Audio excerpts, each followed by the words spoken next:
নমস্কাৰ এই মুহূৰ্তত লৈ আহিছো এটা গুৰুত্বপূৰ্ণ খবৰ নতুন আইন কাৰ্যকৰী হোৱাৰ পাছতে প্ৰথমটো দিনতে এতিয়া 10টা কৈ গোচৰ ৰুজু কৰা হৈছে কত গোচৰ ৰুজু কৰা হৈছে আমি সবিশেষ তথ্য জনাম এই মুহূৰ্তত আৰু কালিৰ দিনটো যেটো তিনিখনকৈ নতুন আইন দিয়া হৈছিল নগাঁৱত ৰুজু হৈছে প্ৰথমটো গোচৰ ৰাজ্যৰ এবাৰ প্ৰথমটো গোচৰ ৰুজু হৈছে নগাঁৱত গুৱাহাটী মহানগৰীৰ ভঙাঘৰৰ আৰক্ষী থানাত ৰুজু হৈছে গোচৰ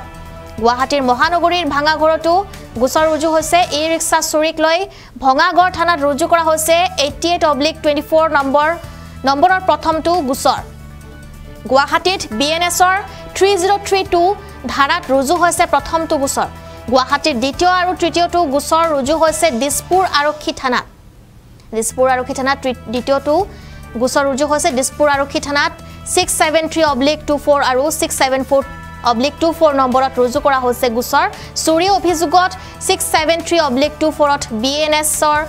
331/3058ত গোচৰ ৰুজু কৰা হৈছে আৰু চুৰিক লৈ 674/24ৰ গোচৰত বিএনএছৰ ধাৰা সন্নিবিষ্ট হৈছে 1181ত আৰু 115ত নগাঁৱত ৰুজু হৈছে প্ৰথমটো গোচৰ যেটো দেখ জুৰি বলবৎ কৰা হৈছিল তিনিখনকৈ আইন আৰু সেই আইন মৰ্মে এবাৰ বহু যেটো গোচৰ ৰুজু কৰা হৈছে আৰু ৰাজ্যত এই মুহূৰ্তলৈকে 10টা কৈ গোচৰ ৰুজু কৰা হৈছে আমি সবিশেষ জনাই আছো এই মুহূৰ্তত অতি গুৰুত্বপূৰ্ণ খবৰ এয়া কিয়নো তিনিখনকৈ কঠোৰ আইন অনা হৈছিল আৰু সেই আইনখন যেটো কালি বলবৎ হৈছিল অৰ্থাৎ 1 তাৰিখে 1 জুলাইত বলবৎ হৈছিল আৰু তাৰ পিছতে এই কেইটা প্ৰথমটো গোচৰ হৈছে ৰাজ্যত 10টা কৈ গোচৰ ৰুজু কৰা হৈছে ৰাজ্যত প্ৰথমটো গোচৰ ৰুজু কৰা হৈছে নগাঁৱত আৰু যেটো নতুন আইন পূৰ্বতকৈ কঠোৰ শাস্তি পাব সকলোৱে যি সকলে অপৰাধ কৰিব সেই সকলে পূৰ্বতকৈ অধিক তেওঁলোকে শাস্তি পাব বুলি জানিব পৰা গৈছে আৰু তাৰ বাবে এতিয়া সকলো অপৰাধীয়ে অতিকৈ সাৱধান হৈ থাকক আৰক্ষী হস্তম হৈছে নতুন আইনৰ অধীনত পঞ্জীয়ন কৰা হৈছে প্ৰথমটো গোচৰ আৰু দেশত কাৰ্যকৰী কৰা হৈছে তিনিখনকৈ আইন ৰুজু হৈছে প্ৰথম 10টা গোচৰ ৰাজ্যত নগাঁৱৰ সদৰ থানাত গোচৰ পঞ্জীয়ন কৰা হৈছে কম দিনৰ ভিতৰতে আদালতে দিব ৰায়দান আমি জনাইছো এই মুহূৰ্তত একতিকৈ গুৰুত্বপূৰ্ণ খবৰ এয়া আৰু তিনিখনকৈ কঠোৰ আইন বলবৎ কৰা হৈছে কালিৰ দিনটো দেশত আৰু তাৰ পিছতে যেটো আজিৰ দিনটোৰ পৰ্যন্ত এই মুহূৰ্তলৈকে 10টা কৈ গোচৰ ৰুজু কৰা হৈছে এই নতুন আইনৰ অধীনত পঞ্জীয়ন কৰা হৈছে এই 10টা কৈ গোচৰ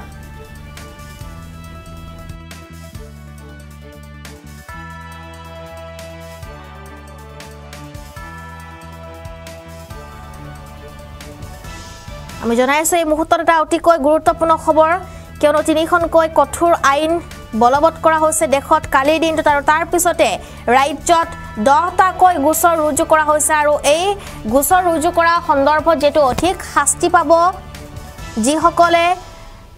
দুখী সেই সকলে অধিক শাস্তি পাব বুলি জানিব পৰা গৈছে 10টা কৈ গোচৰ ৰুজু কৰা হৈছে সেই তিনিখন আইনৰ অধীনত আৰক্ষী এতিয়া হস্তম হৈ পৰিছে আৰু আৰক্ষী এতিয়া অধিক কঠোৰ হ'ব লাগিব আৰক্ষীয়ে অতি কঠোৰ তেওঁলোকে নিয়ম মানি চলিব লাগিব কেইটামান বিশেষ তেওঁলোকে নিয়ম মানি চলিব লাগিব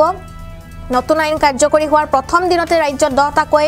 গোচৰ ৰুজু কৰা হৈছে আৰু যাৰ বাবে এতিয়া সকলো অপৰাধীয়ে সাৱধানতা অৱলম্বন কৰিব লাগিব কিয়নো এই আইন হৈছে অধিক কঠোৰ হৈছে বাল্য বিবাহৰ পৰা লৈ হিট এণ্ড ৰানৰ দৰে ঘটনা সকলো জড়িত যি সকল লোক আছে তেওঁলোকক শাস্তি বিহা হ'ব আৰু বহু যেটো শাস্তি দিয়া হ'ব তেওঁলোকক আগতকৈ পূৰ্বতকৈ যেটো বহুত কঠোৰ আইন এয়া আৰু এই আইন সন্দৰ্ভত মুখ্যমন্ত্ৰীৰ কিছু মন্তব্য আছে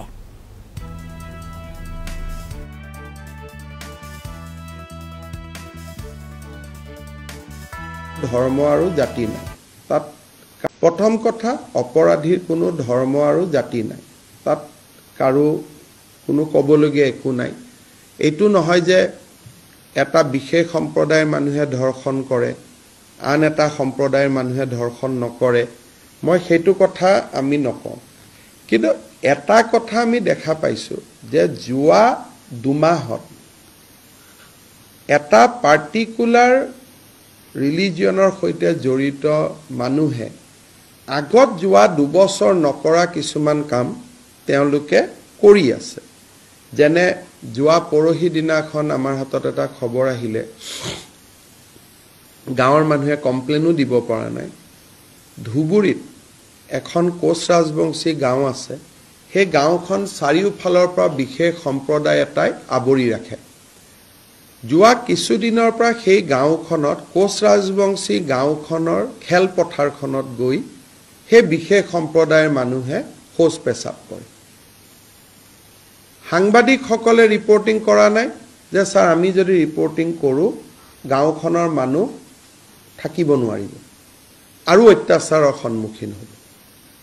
অৰ্থাৎ মানুহকেইজনৰ নিৰাপত্তাৰ কথা চিন্তা কৰি সাংবাদিকসকলে জানিও কথাটো ৰিপৰ্ট কৰা যোৱা পৰহি দিনাখন আৰু তাৰ কেইদিনমান আগৰ পৰা সৰভোগৰ এখন হিন্দু সমাজৰ গাঁও এখন শ্মশান আছে চাৰিওফালে এটা বিশেষ সম্প্ৰদায়ৰ লোক আছে তাত শ্মশানখনৰ গেটখন গাঁৱৰ মানুহে বনায় আৰু তেওঁলোকে আহি ভাঙি দিয়ে কিয় শ্মশানখনৰ মাটিখিনি তেওঁলোকক লাহে লাহে লাগে আজি এটা আপোনালোকে এটা ফেচবুক টুইটাৰত এটা পোষ্ট পাব মঙলদৈৰ এজন বিশেষ সম্প্ৰদায়ৰ ধৰ্মগুৰু এজনে ধমকি দি আছে যে মই অহা 6 তাৰিখৰ পৰা লখিমপুৰত যাম পুলিচক মই চাই ল'ম অমুকক নধৰিলে মই অমুক কৰিম তমুক কৰিম যোৱা 2 বছৰত এই কথাবিলাক নোহোৱা হৈ গৈছিল লোকসভা ইলেকশ্যনৰ পিছত এইবোৰ বাঢ়িছে কিন্তু ইয়াৰ এটা পলিটিক্যাল এংগল এইটো এটা মই পলিটিক্যাল এংগলত কৈছো আৰু ক্ৰিমিনেল এংগলৰ পৰা আমি ব্যৱস্থা লমেই কিন্তু পলিটিক্যাল এংগলৰ পৰা অসমৰ ৰাইজে চিন্তা কৰিব লাগিব যে এটা সামান্য পৰিৱৰ্তনতে তেওঁলোকৰ যেটো সাহস যেটো নাছিলে ইমানখিনি সাহস আমি দেখা পাইছো ডাঙৰ পৰিৱৰ্তনৰ ফালে কেতিয়াবা ৰাজ্যখন গলে সাধাৰণ মানুহ যে থাকিব নোৱাৰা হ'ব এই কথাটো ৰাজনৈতিকভাৱে সচেতন কৰাৰ আমাৰ দায়িত্ব কিন্তু পুলিচৰ সন্মুখত কালি এনেকুৱা হ'ব পাৰে যে কোনোবা এজন হিন্দু লৰাও ৰেপত ধৰ্ষণৰ গোচৰত নলবাৰীত পৰিব পাৰে সেইকাৰণে মই কৈছো অপৰাধীৰ কোনো জাতি ধৰ্ম নাথাকে কিন্তু সাডেন যেটো ইনক্ৰিজ ঢেকিয়াজুলিত বাৰে বাৰে ঘটনা ঘটি আছে ই আমাৰ কাৰণে এটা চিন্তাৰ বিষয় কিন্তু উইল ডিল উইথ দ্যাট আমি চিন্তা কৰি থাকিলেতো নহব we have to deal with that